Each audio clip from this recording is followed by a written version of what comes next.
All right, so just you're gonna have to give me a second. Every now and then a movie comes around that just really, just a real punch to the gut. I mean, it pulls on those heartstrings. This one in particular can just all the way off.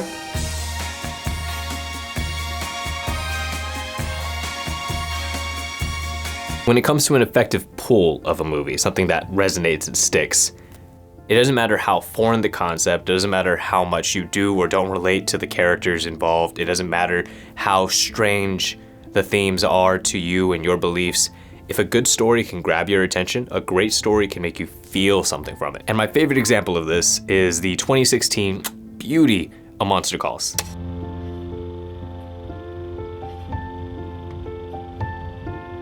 This one was directed by J.A. Bayona, based on the 2011 novel of the same name. That novel was written by... Oh, I just thought if I just jumped into it, I'd be able to get that pronunciation right. The idea was first developed by writer Chavant Dowd. I'm sorry, I really want to get that right out of respect. It's more of a me thing because it's French. I'm just not cultured enough, that's on me. And it's really important that I get this right because her story is actually so incredible and tragic. At the creation of this book, she herself was actually battling with breast cancer. And when she had developed this idea further into writing, she actually had 2 editors attached to it, but unfortunately would go on to pass before the finishing completed book. And a producer of the project actually knew another writer, Patrick Ness, who would go on to not only complete the book, but try to stay as close to Chavant Dowd's, vision as possible out of respect for her and her creation. So 1, it's a great story and it's worth mentioning. And 2, I know a lot of people tend to give heat towards those who talk about a movie without mentioning the book that it's based on. But I can't read, and I never have been able to. So you're kind of poking at my own insecurity now. I hope we're all happy. Enjoy that as you will. When talking about the movie, first off, it's casted with some Academy level hitters. I mean, we got Sigourney Weaver, Felicity Jones, Liam Neeson, and the incredibly underrated Toby Kebbell. Yes, Koba. But the task of carrying the whole thing at the age of 12 goes to the incredibly acted Lewis McDougall. And remember that name because, oh my God, when you see him in this movie, he does such a freaking fantastic job of making you care and making you feel the entire time. At 12. I know a lot of people in general are always kind of iffy on child actors, and that is a subject in its own for a whole different video one day. But I promise you, when watching this movie, every single time for me at least, I am blown away by just how good this kid understands acting and his craft. The movie follows his character Connor O'Malley, who is dealing with a bunch of stressors that are honestly kind of intense for an adult, let alone a person his age. And it's during such a pivotal part of who this person will become later. This is unfortunately a very awkward age to be, let alone to be dealing with stuff this extreme and stressful overlapping each other. The movie's opening narration kind of says it best. It's a story about a boy too old to be a kid, too young to be a man. The movie opens with a nightmare of Connor's that is just a glimpse into one of the many stressors going on in his life at the moment. And he is then visited by a monster tree voiced by Liam Neeson. The monster tells him that he will be visited by 3 ghosts. That he will be visited 3 more times to deliver 3 stories each. And by the 4th visit, it'll be Connor's turn to tell the monster a story. His story. So yes, it is a story about storytelling, and the stories that the monster presents to Connor are illustrated so beautifully, but they themselves deal with themes that we've all heard time and time again. I mean, these are very cliche tropes, but there's a twist to every single one, and that translates into a more realistic, kind of wiser than you would expect from that cliche. A wiser theme is presented, a wiser life lesson, and that's kind of what these all translate to very, very well, are really well thought out, non-black and white, super gray area life lessons, and that makes it more relatable and realistic, and I walk away just feeling like I've grown from hearing the monster out. It's done very, very well. They get into like this animated ink style, and it looks beautiful. It's stunning. And when I talk about these themes and cliches, I mean, it surface level comes off as the moral of the story is friendship, but I promise you, they actually do translate into something that is more real than most of the life lessons you're hearing out there anyways from these kind of things. But yeah, just solid life advice. I won't get too much into those lessons because I feel like revealing that here kind of gives away a lot of what's going to be going on with Connor throughout the movie.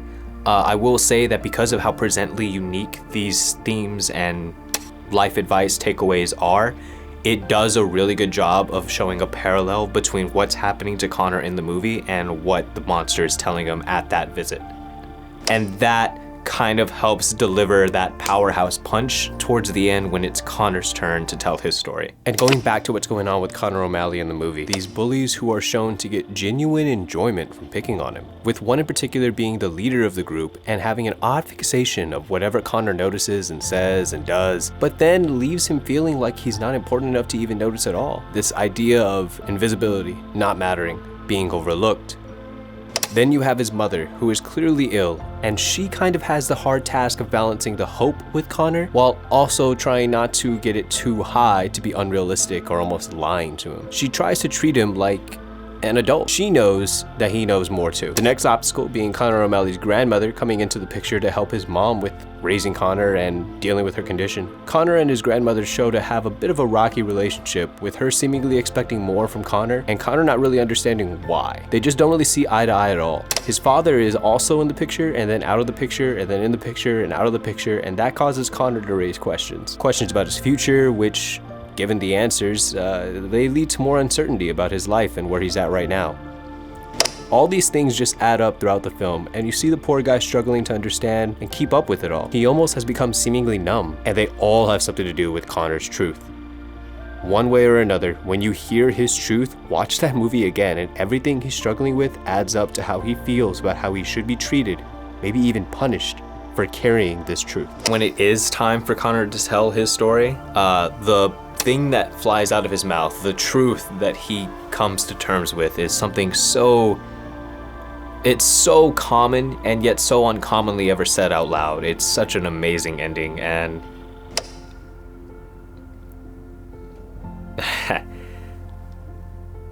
for me personally, this kind of gets me every single time. If you don't feel anything while watching this, I'm gonna take it as a sign of disrespect.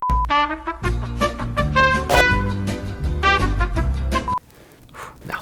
The cinematography is really good. I mean, honestly, even past just the performances, if you get into like the cinematography, the visual editing, the sound design, the location scouting that must have gone into this, I mean, it all comes together in this really impactful style, and it is so consistent throughout the movie that it really helps you take things even more seriously than the themes already are. Because I promise you, when you're watching it, you can tell how much love went into this movie. So yeah, I appreciate the people that put in that extra work, because it shows. Oh, and fun fact, Tom Holland actually had a surprise role in this movie. Can you guess what it is? I'll give you some seconds.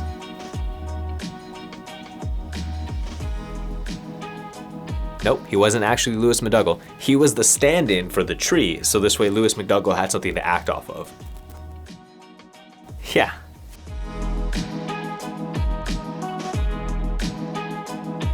But yeah, my final takeaway from this movie is that it's just such a beautiful film, and I really recommend, if you haven't seen it, to try and go out of your way to make sure you see it the one time.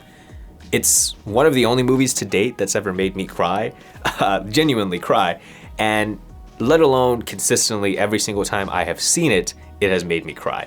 I know what's coming, and I still end up leaking from my face. It's insane what this movie can do.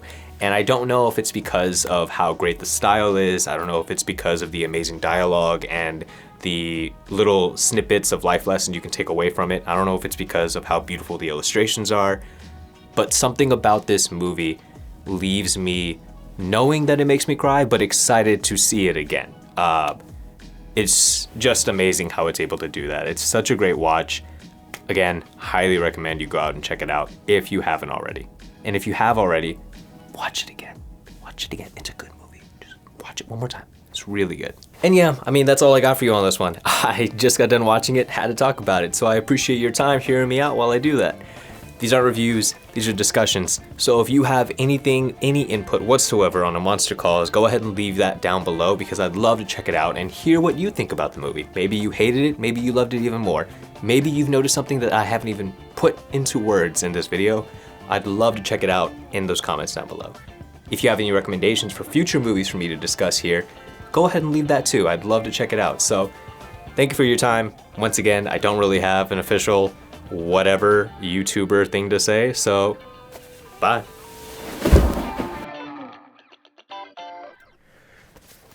Oh, man. I don't think they can tell I was crying. Doesn't look like I was crying, right? Whatever. If I cry, I cry. Okay.